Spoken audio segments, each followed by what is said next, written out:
Hi, folks. Thanks for coming and seeing the last part of the parts of my presentation from Convocation that I wasn't able to get to. This is the parts on my values and how they shape my education and how I hope they shape our work here at Maple Run.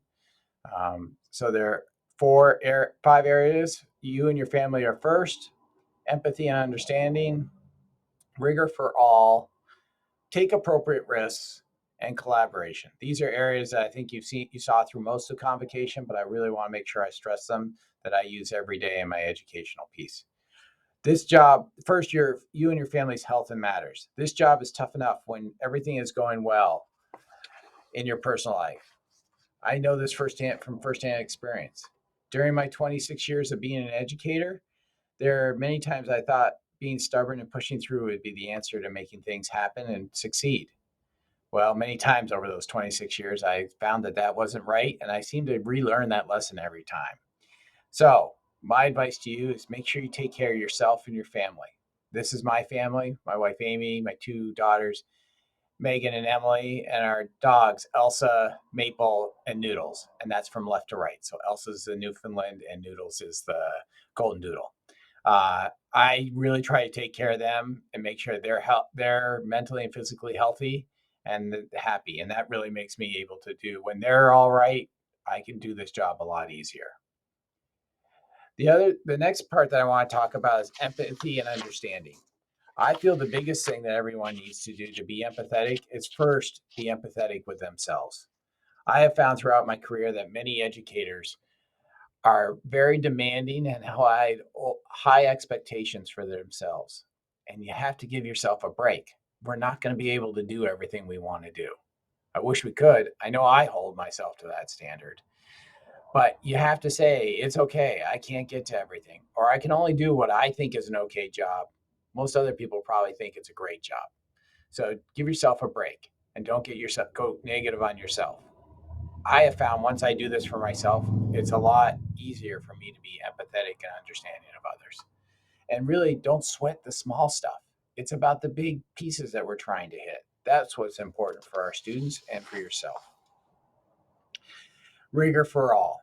This is a really personal one for me. As I told you throughout Convocation, I'm auditory dyslexic. I can tell you countless times from my middle school years to my high school years that I knew teachers thought I wasn't smart enough.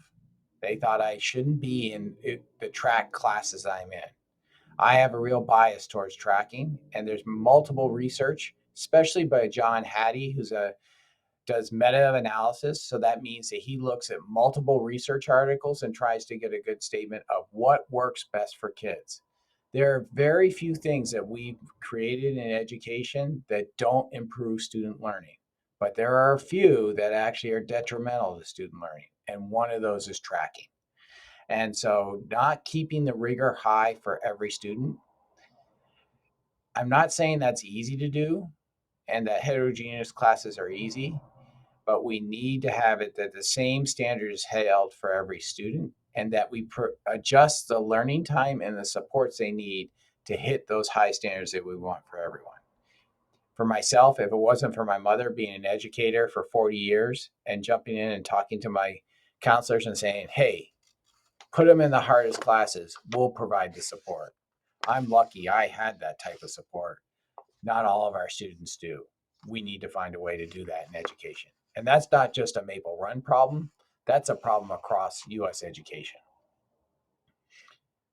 The next piece I want to talk about, sorry about that, went back to the wrong slide, is take appropriate risks.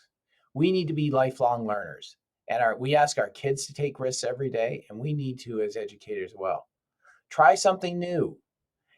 Don't be afraid to implement something. Tell your administrator you're doing it. Tell me you're doing it. I want to know that you're trying something new. It may not work. That's okay.